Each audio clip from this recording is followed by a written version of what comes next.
누구나 성공 투자할 수 있는 기회, 코주부가 당신 편이 되어드리겠습니다. Pull my heart out of my chest.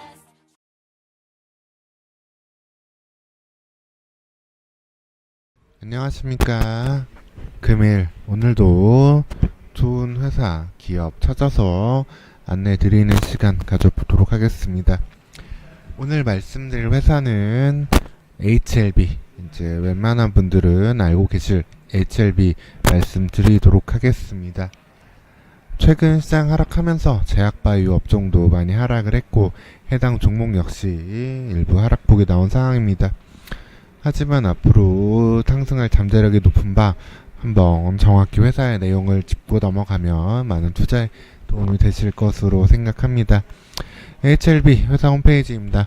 기존의 선박사업 부분, 구명정이라든가 이런 부분이었는데 이 부분에 대해서 기대하는 바는 크지 않고요. 자회사인 LSK 바이오 파트너스를 통해 가지고 위암 치료제, 예전에는 아파티닙이라고 불렀었는데 현재는 정확한 학계 명칭을 따서 리보세라닙으로 부르고 있는 이 신약 표적항암제가 회사의 주력이라고 할 수 있겠습니다. 이 물질이 주목을 받기 시작하고 2015년 바이오 붐부터 회사는 주가 급등이 한번 나왔습니다. 한때 4,000원 밑에 있던 회사 주가가 2015년 한미약품 기술실 이후로 제약바이오 붐이 불면서 10배, 바닥에서 10배 44,000원까지 급등을 했었고 이후 해당 붐이 가라앉고 신약이 생각보다 먼 일이라는 걸 투자자들이 체감함에 따라서 긴 고통의 시간을 보내야만 했습니다.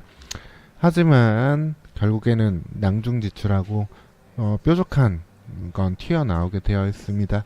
HLB가 바로 그 역할을 했고 2017년 9월부터 다시 한번 부각이 되어서 올해 5월달까지 자그마치 7배 상승을 한 상황입니다. 최고가 15만원을 찍은 상황에서 현재 하락과 상승 그리고 다시 하락을 반복해 현재 고점 대비해선 절반 정도 가격인 85,300원 11월 1일 종가 나오고 있는 상황입니다. 해당 종목은 특이하게도 외국인들이 많이 사서 모은 종목이라고 할 수 있겠는데요. 보통의 우리나라 제약바이오 종목들 기관들이 많이 사모으는 경향이 있는 거에 비해서 외국인들이 많이 사모은 거는 그 특징이 사뭇 다르다고 할 수 있겠습니다. 이 부분은 HLB가 현재 주력으로 삼고 있는 약품이 실제로 중국에서는 판권을 얻고 판매되고 있다는 점에서 착안을 해봐야 할 듯 하겠습니다. 헝루이제약, 항서제약으로 상장되어 있고 후광통을 통해서 국내에서도 투자할 수 있는 중국 기업입니다. 원래 해당 회사는 제네릭 만드는 기업으로 특히 조영제라든가 마취제 등 매출로 먹고 살던 회사였습니다. 조영제라고 하면은 주사 맞을 때 혈관을 좀 더 잘 보이게 확장시켜주는 그런 물질입니다. 이런 물질만 가지고 하던 회사가 항서제약의 자회사가 갖고 있는 아파티닙의 물질을 중국 판권 및 허가를 양도 받게 됨에 따라서 중국 내에서 임상을 진행하였고 중국 정부 또한 이 부분에서 빠르게 허가를 해주기 때문에 당시에 6개월여 만에 신약 판매 허가를 받게 되었습니다. 이후 아파티닙은 중국 내에서 꾸준히 처방이 늘어나고 매출이 증가하게 되었고 항서제약 역시 이에 대한 실적의 증가와 또 새로운 신약에 대한 기대감을 즉 새로운 약을 만들 수 있다는 기대감으로 항서제약 역시도 올해 6월까지 큰 폭의 상승을 거두게 되었습니다. 이러한 상황은 HLB를 외국인 투자자들이 좋아하는 이유랑 다르지 않다고 할 수 있겠습니다. 다만 최근의 주가 하락 그리고 앞으로 그럼 어떻게 될 것이냐에 대해서는 한 가지씩의 가장 큰 포인트를 잡아보도록 하겠습니다. 먼저 리스크 부분에 대해서는 항서제약이 비교 대상으로 삼고 있던 약이 로슈에서 만든 아바스틴이라는 위암 치료제입니다.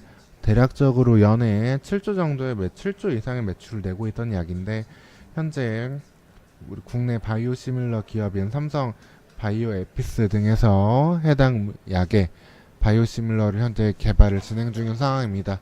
바이오 시밀러 개발이 완료되고 허가를 받게 될 경우 로슈의 매출은 차질을 빚게 될 수밖에 없으며, 이는 HLB가 현재 연구하고 있는 아파티닙에 대해서도, 아파티닙 즉 리보세라님에 대해서도 영향을 미칠 수밖에 없는 부분이라고 할 수 있겠습니다. 이러한 우려와 그 다음에 과도했던 시장의 기대감들, 즉 15만원이라고 한다면 시총 6조에 달하는 부분인데, 사실 이 부분은 좀 고평가되었던 부분이었고 이 부분이 좀 해소되는 현재 상황이라고 볼 수 있겠습니다. 그러면은 무엇을 바이오시밀러까지 나온다고 하는데 무엇을 강점으로 볼 수 있겠느냐? 기존의 비교 대상으로 삼았던 치료 메커니즘 비슷했던 표적 항암제인 아바스틴의 경우는 주사제일 뿐더러 위암에 위주로 효과를 보이는 게 한계였습니다. 이에 반해서 리보세라님 같은 경우는 경구제로서, 즉 알약으로서 훨씬 치료하는 데 용이하고 단가도 훨씬 높게 받을 수 있는 상황입니다.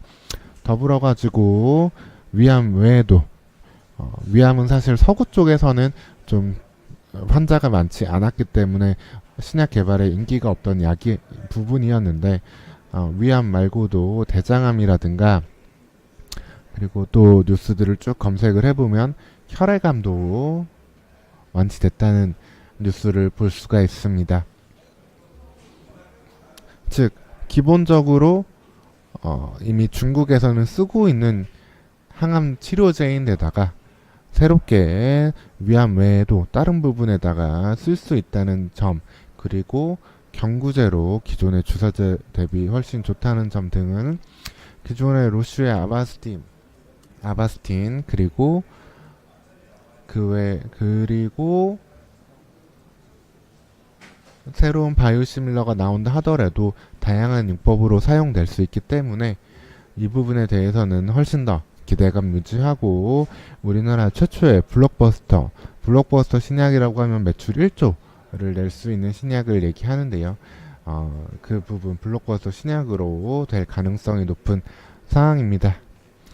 현재 가격대에서는 충분히 메리트가 있다고 보여지며 외국인들 그리고 국내 기관까지도 매수에 어떻게 참여하는지 보면서 전체적으로 비중을 좀 잡아가시면서 중장기로 꼭 봐야 되는 종목, 상황에 따라서는 단기 트레이딩도 가능한 종목으로 삼아 보시면 되겠습니다.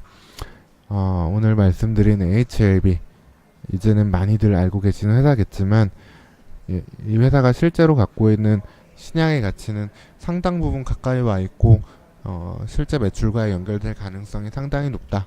그리고 그 외에도 희귀 질병 치료제 등 개발하고 있는 부분들 또한 있기 때문에 충분히 강점이 있는 회사, 코스닥 바이오 대장으로 등록할 수 있는 회사라는 점 기억해 두시고 투자에 참고하시면 되겠습니다. 다음 시간에 더 좋은 종목, 더 정확한 정보, 도움되는 유익한 정보로 돌아오도록 하겠습니다. 감사합니다.